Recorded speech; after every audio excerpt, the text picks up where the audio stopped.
Hello, everyone. Welcome to the CyVerse webinar series.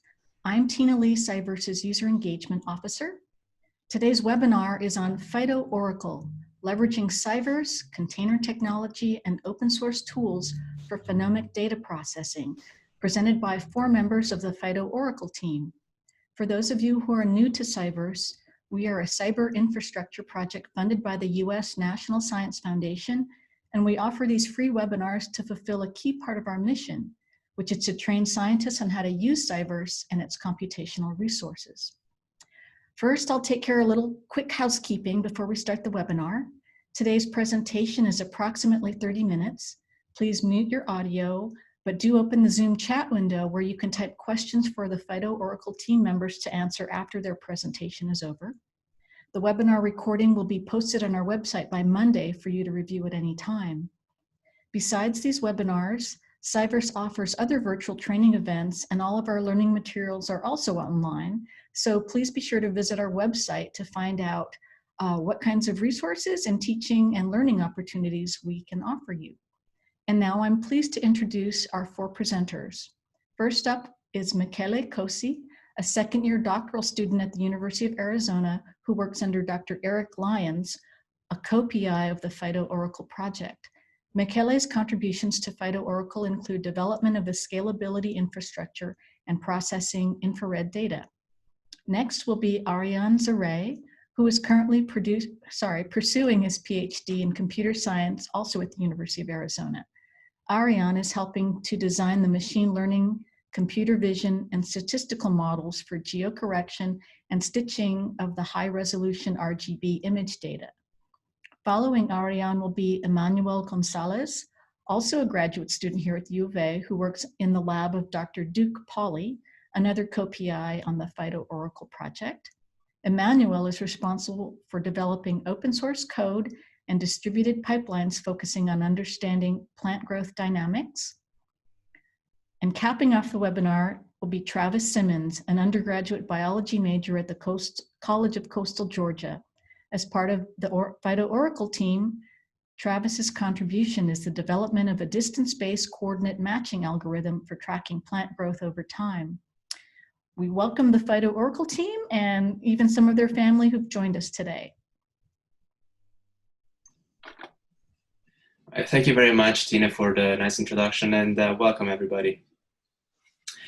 So, excuse me, I'm Michele Cosi, and I am going to walk you through an introductory overview on PhytoOracle. Next slide, please. This is the Hubble Telescope. It's situated in the low Earth orbit, and it's equipped with sensors to capture a wide spectrum of observable waves. It allows astronomers to study space bodies that are millions of light years away, captured in high resolution. Here on the right, you have a few examples of these high-quality images. Next slide. This is the Hubble Telescope of agriculture. It's the world's largest agricultural robot built around a quarter-mile long field. It's located at the University of Arizona Maricopa Agricultural Center, and it's equipped with sensors that can take high-resolution images of the crops beneath it, up to even less than a millimeter. The Scanalyzer is built to hold multiple scanners that are possibly too big to fly with a drone. This allows it to take multiple scans with different sensors at the same time. Through these sensors, we want to monitor how a plant grows and develops under stress. Which of these plants grows faster? Which of these plants is the superstar? Next slide. Here is an image of what the scanner box looks like. There's a total of 6 different sensors that can take up to 5 different types of high-resolution images. These types are RGB, thermal, fluorescence, 3D, and hyperspectral. Together, the total high-resolution Gantry output sums up to around 1.5 terabyte per day if no additional scans are made. All the data is then compressed and stored in the CyVerse data store and accessible through the Discovery environment and CyVerse data commons. All of the transfers happens through iRods, which is at the core of how CyVerse transfers data. To know more on iRods and iCommands, CyVerse hosted a webinar on the topic on the 25th of September. Please visit CyVerse.org/webinars to know more. But now let me ask you a question. Next slide.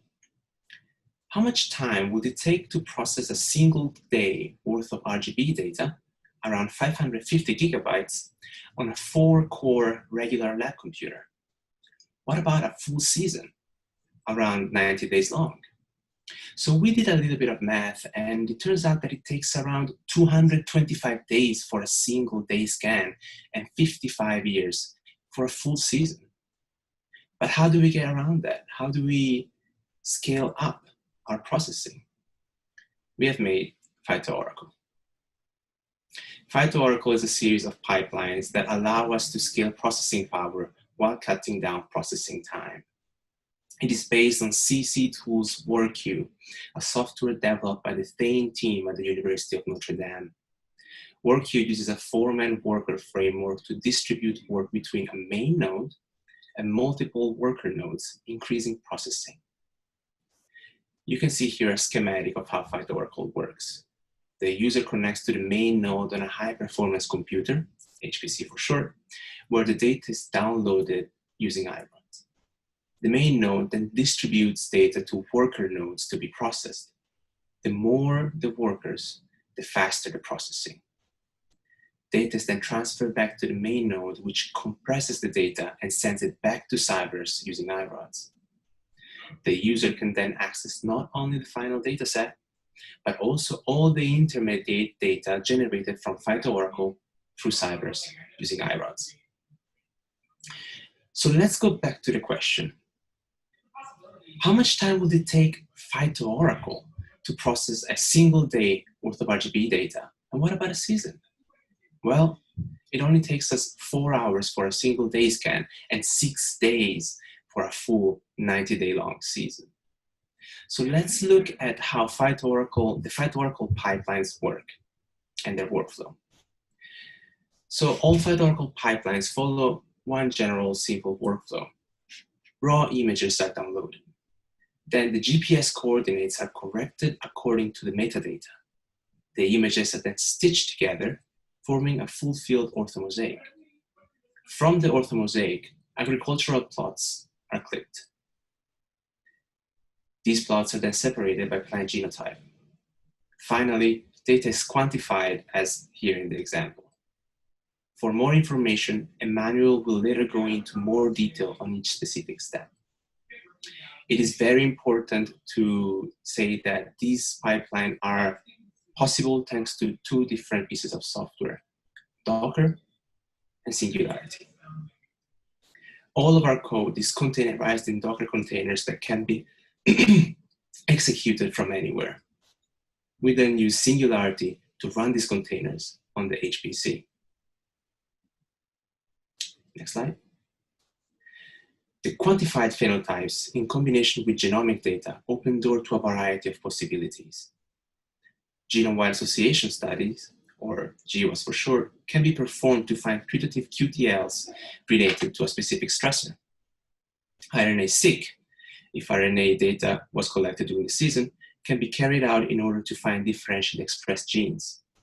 Together, you can use this data to obtain networks. We were lucky enough to have the Gantry and our work to be featured in a Wall Street Journal piece highlighting what we can achieve with the data outputted from the Gantry Scanalizer. To read more, please follow the link that's posted here. I am now going to give it over to Ariyan Zarei, which is going to talk about one of our more important steps, the orthomosaicing. Thank you, Michele, and thank you all for joining this webinar. So I'm going to walk you through the steps of image orthomosaicing, and I'm going to explain how important it is for us to have clean orthomosaics. Thank you. So as Michele briefly mentioned, we form the field, I better say, the field is organized into agricultural plots. In each plot, we have planted plants from specific genotypes.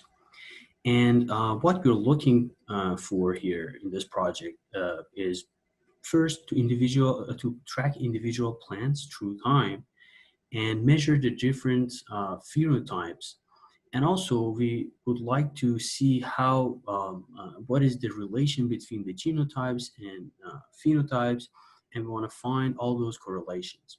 So in order to accomplish this goal, we need to have very clean plot level orthomosaics. So on the right hand side of the slide, you will see two images. The image on the left is a screenshot of a plot, of an agricultural plot. And on the right image, you'll see a full field orthomosaic. So in order to get these clean plot level orthomosaics, which is the smaller image, the best practice for us is to generate a full field orthomosaic so that we can use all the available pieces of information, which I'm going to explain in the next slide. And also we can use all the possible and available computer vision techniques. And then, as Michele again briefly mentioned, we crop these large orthomosaics into the agricultural plots, and from there we continue the pipeline. Next slide, please. Excuse me. So the images that are taken by the Gantry are independent from each other, and they are associated with some initial GPS coordinates, some GPS coordinates. But the associated GPS coordinates are noisy, and this noise comes from three different sources. The first source of this noise is basically the fact that because of the mechanics and the nature of this machine, we're not it's not possible for us to attach GPS sensors to the gantry and capture the exact locations at which these images are taken. Therefore, we use a relative coordinate system, and later on we convert these relative coordinates to GPS. So there is a conversion noise here. The second source of this noise comes from the fact that there is a delay in triggering the cameras. This is not always in the images, but we get some delays in some of the scans. And also the third source is going to be the missing images. So considering all these sources of noise, it's and also the fact that the GPS is noisy, and it is not accurate. All these cases, all these reasons prevents us from naively stitching the images using the initial GPS coordinates. And I should mention that the GPS error is not uniform across the field, so we cannot use a simple formula to remove that noise. Next slide, please.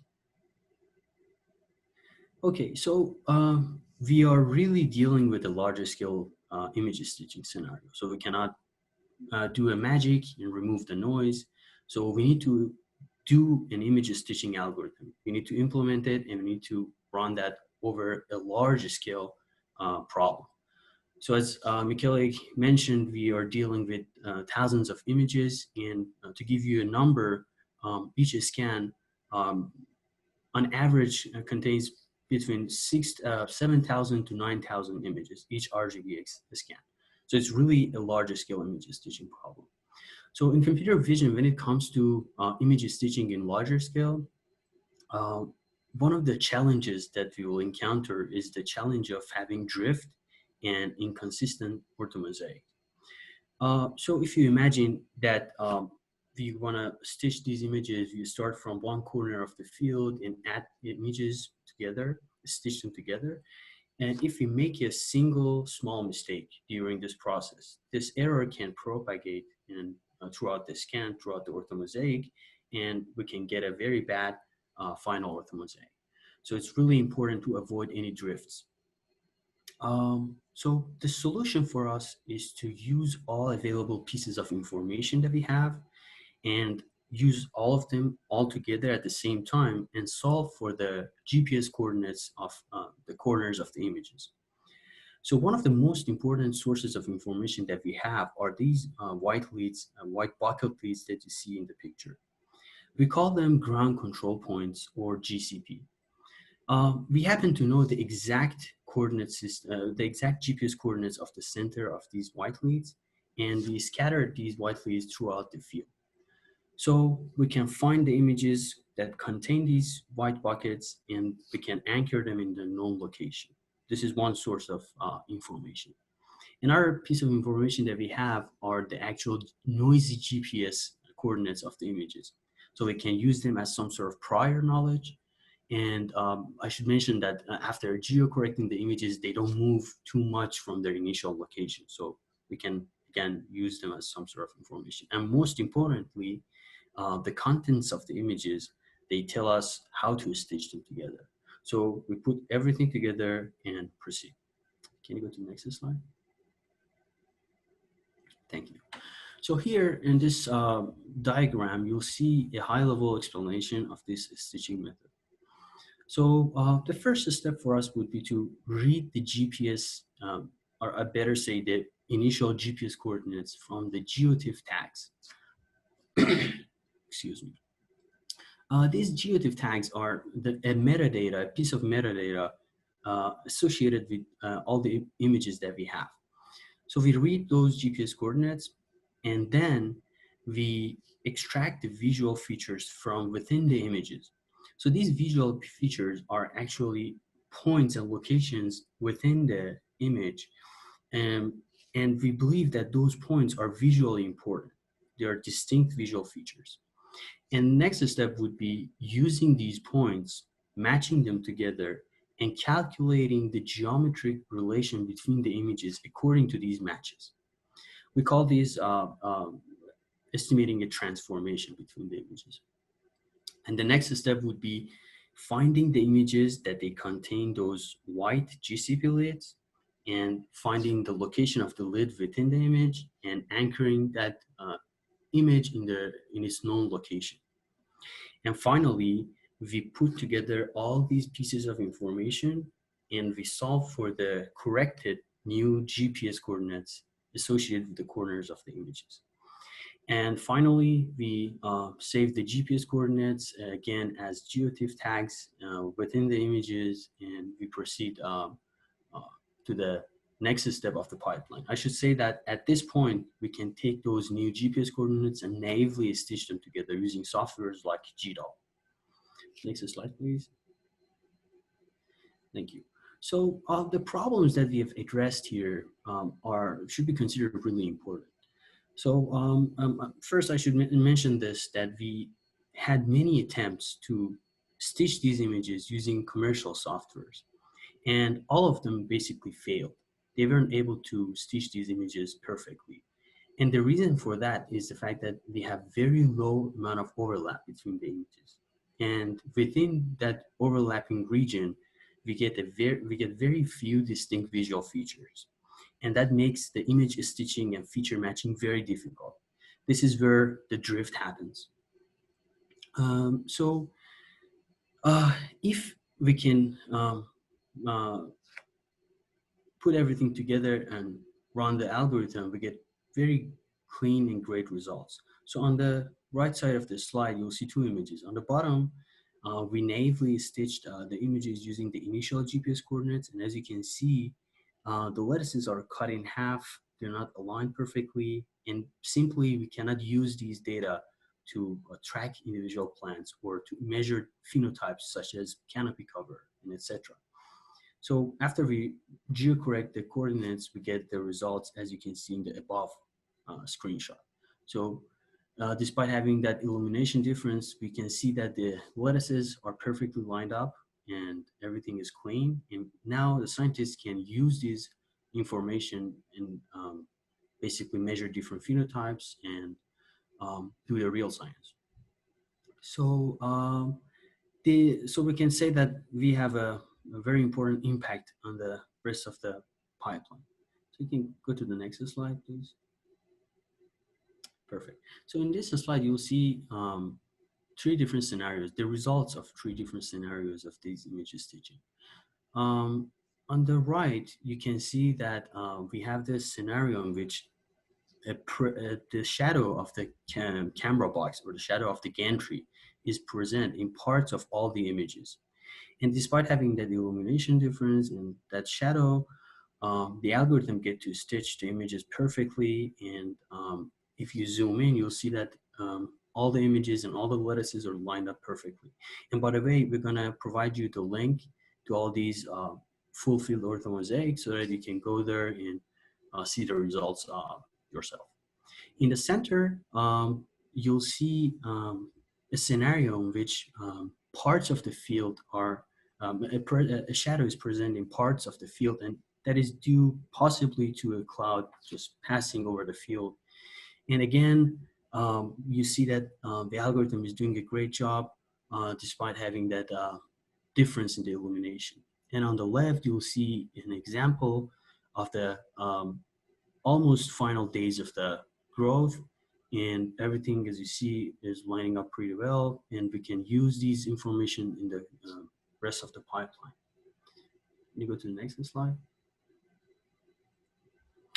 Okay, I should say that we had some sort of contributions, as I mentioned, to the plant science community. So the plant scientists can now take these images and measure the phenotypes and continue their research. But as well as having contributions to plant sciences, we generalized our method, and I can say that we had some contributions, some good contributions to the computer vision community as well. So we generalized our method and we applied it on the drone images and also on general images captured by handheld cameras. And as you can see on the two images in this slide, our algorithm basically can stitch these images together very fast, and we don't see any drift, and everything seems to be consistent. So I guess this is my last slide. I'm going to pass it to Emmanuel to explain about the rest of the pipeline. Thank you, Ariyan. So once those images have been placed in their correct geographical locations, the next step is to actually detect each plant individually.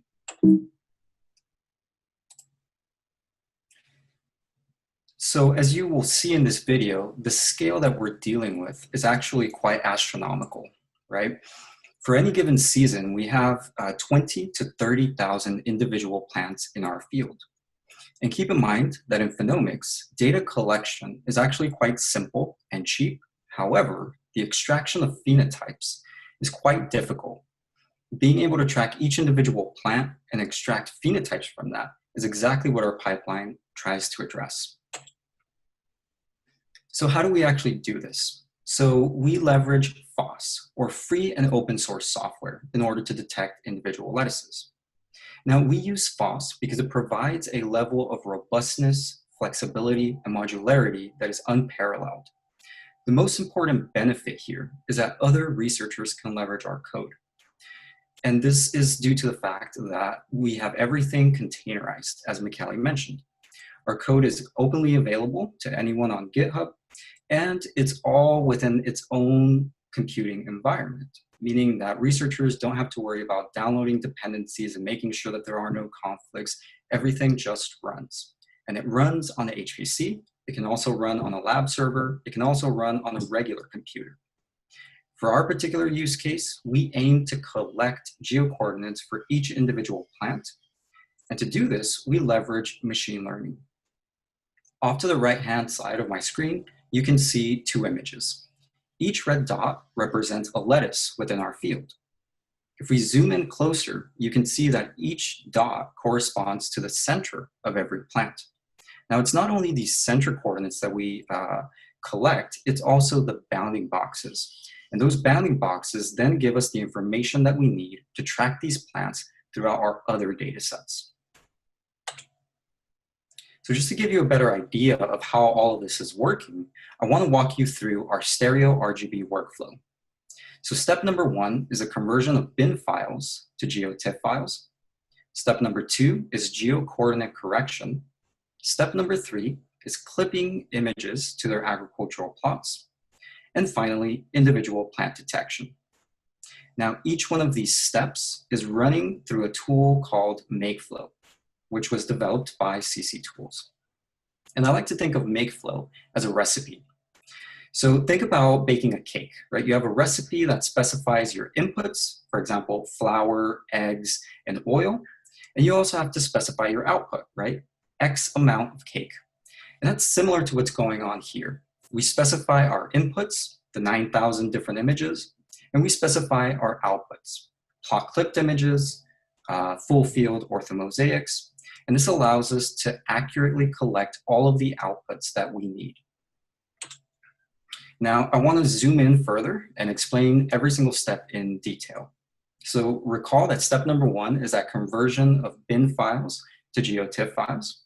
So the output in this step are these small tiles, right? And recall, as Ariyan has mentioned, that each one of these images has corner coordinates. So each one of these corners, we have geo-coordinates tags associated with them. These corner coordinates are then corrected using Ariyan's algorithm. And then we aggregate those images together and clip them to agricultural plots, such that one individual plot clipped image represents one genotype in our field. Now, the final step is actually carrying over individual plant detection. And the way that we do this is through the use of a FastRR CNN detection network that was trained on thousands of images coming off of the Gantry. Now, what this step outputs are these bounding boxes that you can see here on my screen. These bounding boxes also have corner coordinates. These corner coordinates are then converted over to geo coordinates that are then leveraged to pull out information from other data sets. So how exactly is this done? In this video, you will see an example of our 3D point cloud data. Now, this is a 3D reconstruction of plant architecture. And as you can see here, we can zoom to a specific plant, rotate around it. Now, what's important here is not being able to produce these animations and zoom around and rotate, but it's leveraging those bounding box coordinates to be able to crop out each individual plant.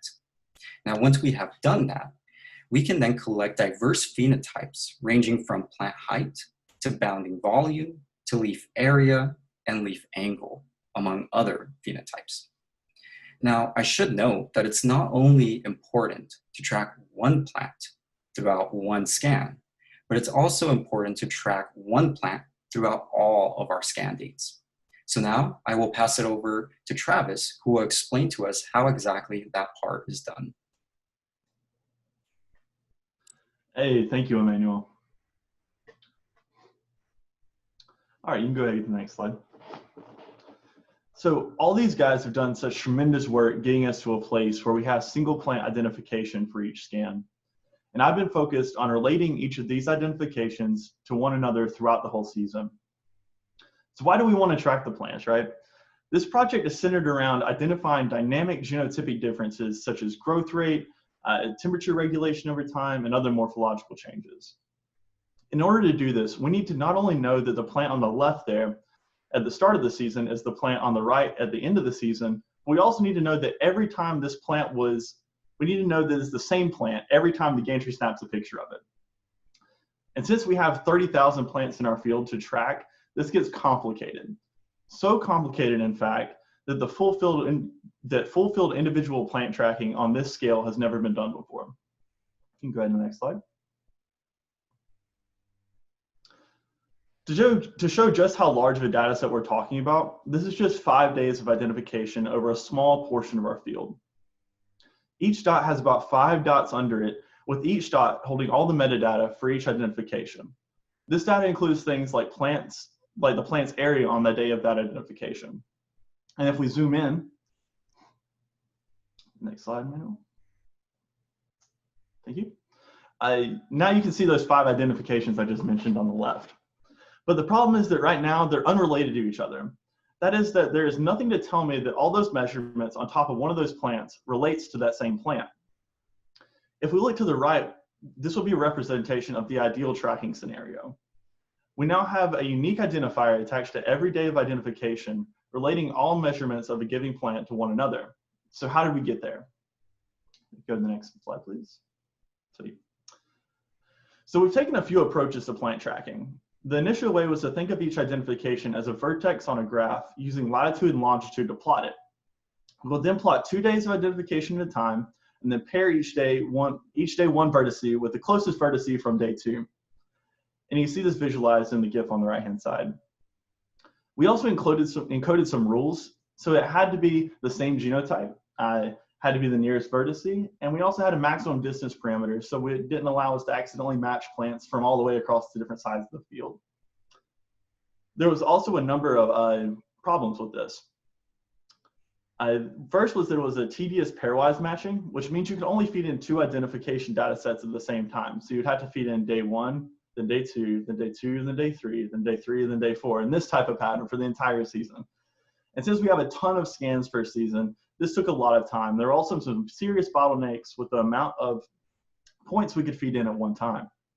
So we had to implement a genotype-based searching method where we only considered 1 genotype at a time when we were trying to make these pairwise matches. Now, however, we're using a machine learning approach using the scikit-learn library called Agglomerative Clustering. We chose this because it has a similar matching criteria to the vertex matching script we wrote. It has this parameter that we can tune to get more or less restrictive clustering on the plants, and can also handle all the identification data sets at once, so we don't have to do any of that tedious 2-day matching anymore. It's also very easy to use and very well documented by the scikit-learn team, and in our read the docs as well. But most importantly, it's completely modular, meaning that our script is easily adaptable to your research. In our Read the Docs, we've included an example section that illustrates how to modify the script for any experiment where you have categories of coordinates you want to track over time. We implemented this agglomerative clustering method and with great results, and we were able to track all 30,000 plants individually over an entire growing season. And as exciting as accomplishment as this is, let's see what we can do with these tracked plants. Go to the next slide. Thank you. So here we have an ArcGIS Online application that we created. This is a culmination of all these efforts that we have talked about. We have a full field orthomosaic in the background that was plot clipped. Each of the plants were then identified and tracked over time. And since all these plants were identified and tracked over time, we can then select a singular plant using the menu in the top left. In this case, we've selected Diplomat 127, which is a singular plant. This allows us to see the plant area increase over time in the graph in the bottom left.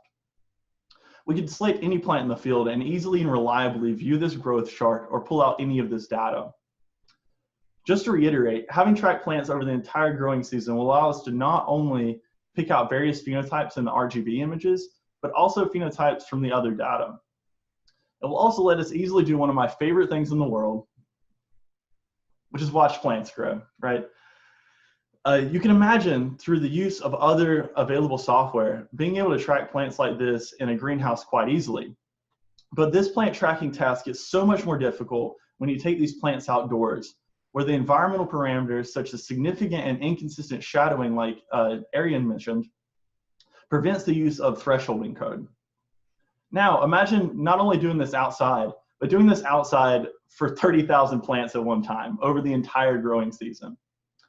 So this is what makes our work a significant contribution to plant phenomics and why we are so excited about it. As we have overcome all the environmental challenges posed by the field and are able to reliably track all 30,000 plants individually over the entire season.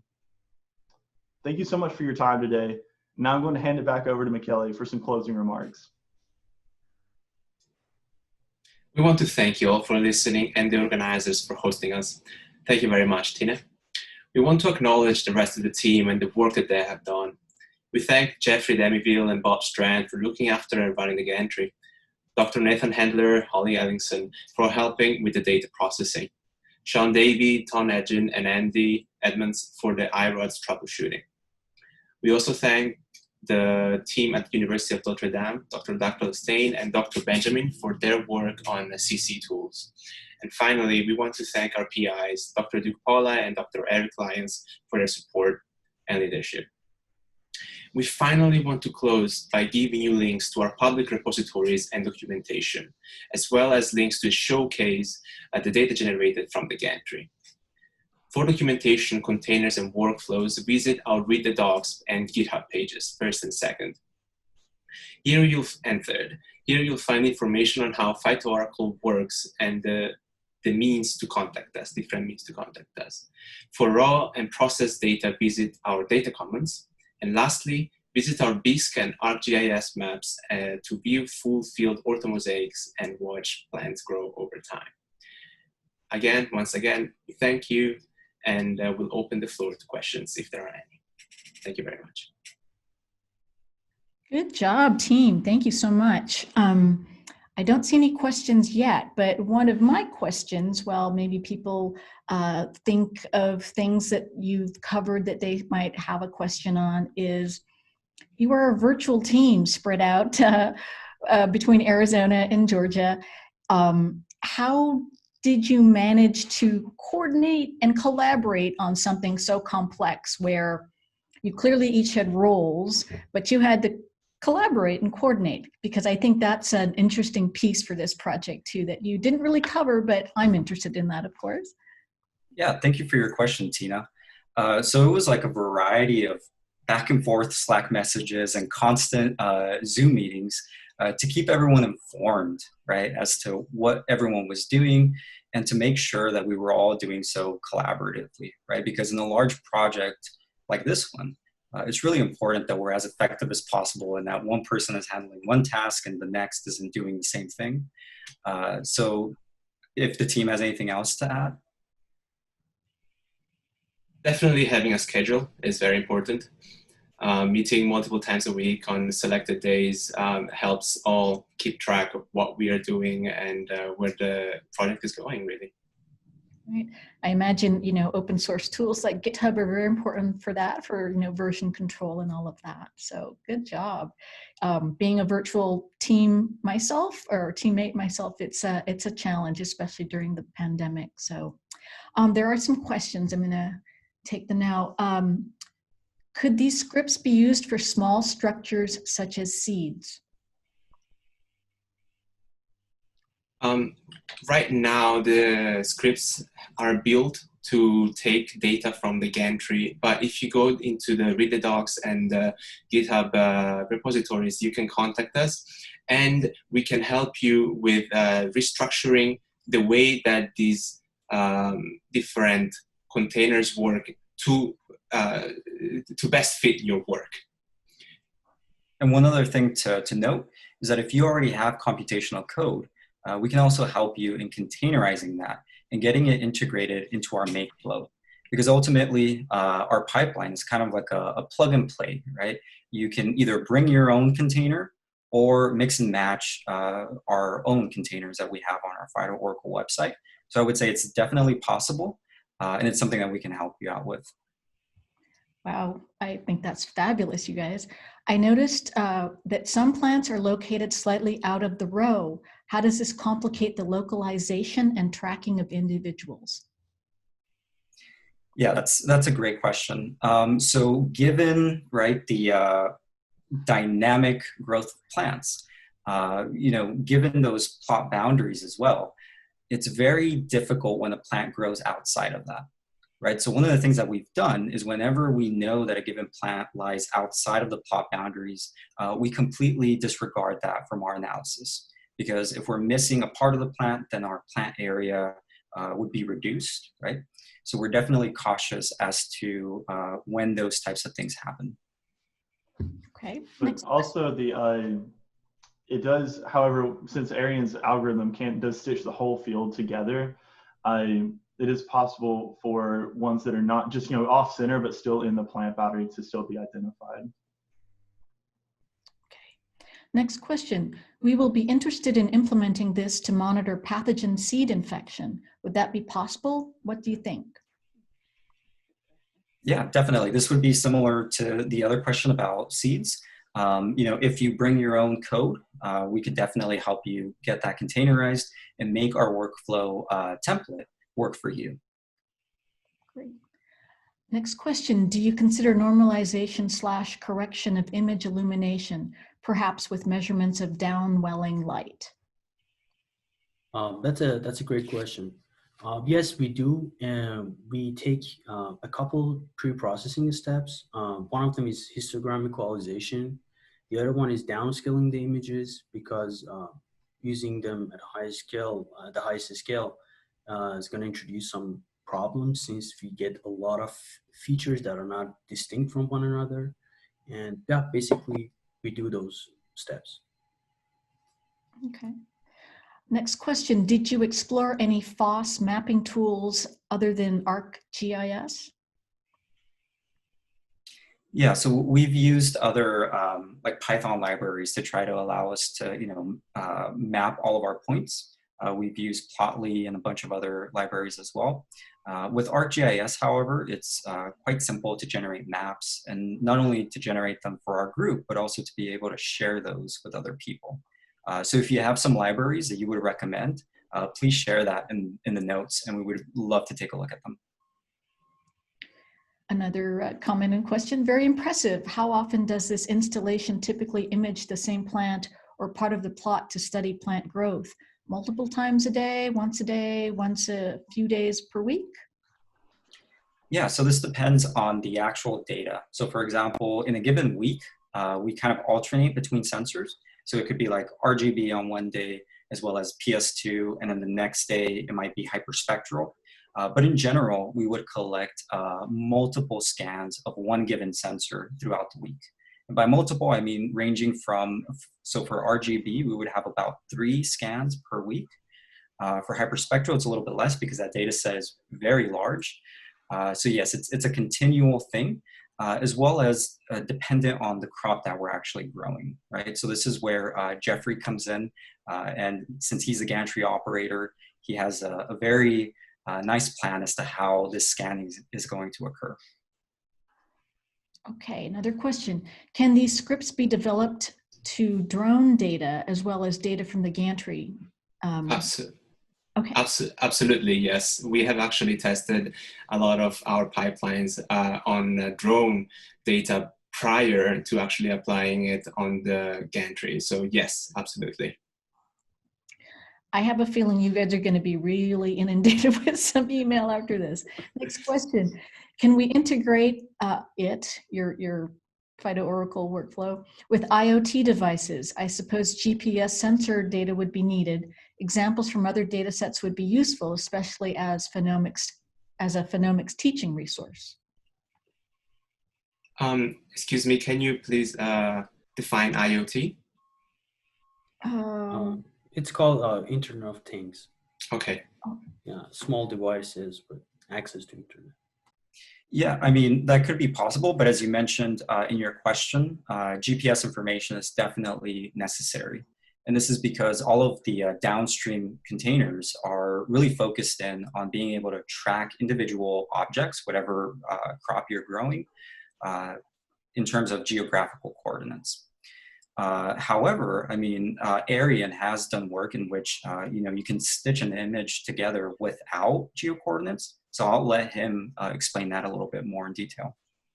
Yeah, I wanted to actually add that to your remarks. So that is correct. We need GPS for basically running the whole pipeline, but we can stitch the images. If there are some georeference points like those GCP leads that I explained available in your field, it is possible to stitch the images that are coming from the IoT thing without any GPS knowledge. We can stitch them together, but later we need to register the orthomosaic using those basically GPS points or GCPs and get the corrected GPS coordinates to be able to do the rest of the pipeline. Okay. Another question, have there been any tests of these algorithms used on image data from fields without a gantry? How important is the precision of the gantry? Yeah, great question. So actually just north of the gantry field, we have various other fields, particularly cotton. And for that season, we actually went ahead and flew a drone over that field. So this was the first test of these algorithms on fields outside of the gantry. So this was using a drone, but the data is very similar, right? It's a collection of images that are georeferenced, And particularly what we did was to try to track temperature of the plants throughout time. So yes, that is definitely something that we have tried. And the importance of the precision of the gantry, that just, it really, we try not to write our code to be specific to the gantry, right? So, in terms of the precision, drone images would be able to be stitched very similar to gantry images with Ariyan's algorithm. And one of the images he actually shared was of drone imagery. So it's not all too important how precise your instrument is. It's all about those GCP lids and knowing the precise location of those that then translates into the precision and accuracy of your results. Okay. Just a couple more questions. What plants did you grow? Seasonal plants or plants that grow for 2 to 3 years? Also, did you try to control the climate, like increasing temperature or humidity, to see what effects there were? Is any such kind of information available? I would also mention that we have done a webinar on TerraRef, which talks about the data that's being collected by the Gantry. So that's an additional resource, but I'll let you guys answer the question. We did grow seasonal plants for these experiments, and PhytoOracle application we have carried out on a lettuce, and we're carrying it out on bioenergy sorghum.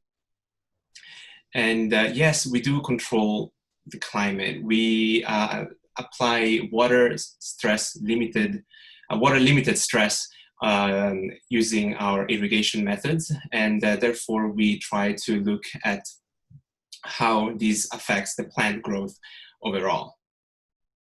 And yes, actually, this information is available, and it's in the resources slides that I have shared previously. Great. Yep, that'll be on the, we'll also post that information on our webinar webpage. How many phenotypes per 30,000 plants? I'm not sure if I asked the question properly. Yeah, I mean, again, that goes back to the diversity of sensors that we have, right? So right now, one of the things that we have developed fully is to be able to track the bounding area of each plant, the pixel area of each plant, as well as being able to determine plant height from our 3D sensor. The next thing we'll be working on is leaf angles, leaf area, and whatnot. And then hyperspectral, we've been doing some work on that as well. The different types of phenotypes there would be, reflectance that can inform you as to the stress of a plant, the water use efficiency, among other phenotypes. I think you might be maybe referring to the genotypes. You might be asking how many genotypes per that many plants. I'm not sure, but might answer that one as well. There's around more than 200 genotypes, if that's the question. Okay. And let's make this the last question. Were there any missing data? And if so, how did you deal with that? And did it make any significant impact on your analysis? Is there going to be a paper on this study available? So yeah, I mean, I'm gonna answer this question, the part that is related to me. And yes, we had some missing data, as I mentioned during my slides. Sometimes the gantry misses taking the images.